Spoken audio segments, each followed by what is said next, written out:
Hey everybody, I got a complaint about rental RVers. Let's talk about it. That's very nice. Hey, I'm walking here. I'm as mad as hell, and I'm not going to take this anymore.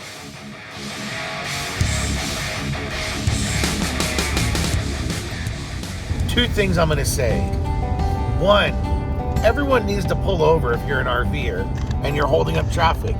Even if you're doing the speed limit, you should pull over if you have a line of traffic behind you. We all know that the cars are going to go faster than the RVs. No one should reply to this thread saying, well, I was doing the speed limit, so there. That isn't how it works. We all know that isn't how it works, all right? There is a flow to traffic, and if everybody's gonna do 15 miles over the speed limit, if you're gonna roll right at the speed limit, you're holding up traffic. We also know that in most states, that's against the law, even if everyone behind you wants to speed. Here's a great example right here, where there's an RV driving like 20 miles. You watch over my shoulder, see all those people, right? There he was driving along 20, 30 kilometers an hour slower than everyone else with a whole line of traffic behind him, not pulling over. Now we're in a construction zone, so there is a reduced speed, but it wasn't that slow. This again speaks to this whole idea of you need to pull over. RVers get the worst reputation with truckers, with other drivers, and almost all the time we're driving an RV, we're on vacation, we're recreating, we're having fun.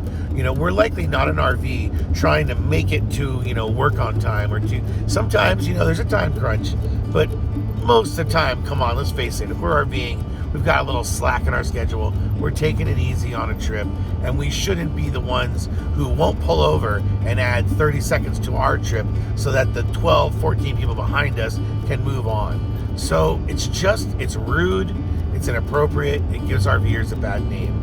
If you look back in your rearview mirror and you see a handful of cars and you look forward and you don't see any cars in front of you, as soon as you have a convenient moment, pull over. What I often do on these more remote country roads, I will just pull over into the shoulder and throw my hazards on, slow down, maybe 20%. The cars just pass me, they give me a wave, they're happy to have passed. If it's motorcycles, I'll do it even, with even less space. I'll just pull over and flag them by and let them get going. Because, everyone's got their own speed, and almost everyone wants to go faster than an RV. I don't even like being stuck by RVs when I'm in my own RV. So, please, pull over. So this leads me to my second thing that I want to say. Renters ruin it for RVers. Multiple times in the last few trips, I've been stuck behind RVs. Specifically, there was an instance when we were going up to Whistler.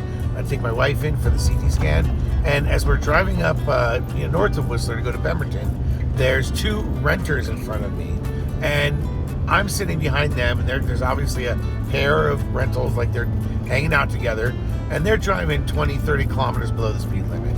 I'm behind them, willing to go much faster. I'm familiar with the road. Behind me are a bunch of cars that need to pull over, and eventually I just pulled over to let all those cars by, to let them put the pressure on those two renters, and those renters never pulled over. I ended up catching right back up to the back, and we were stuck behind them forever.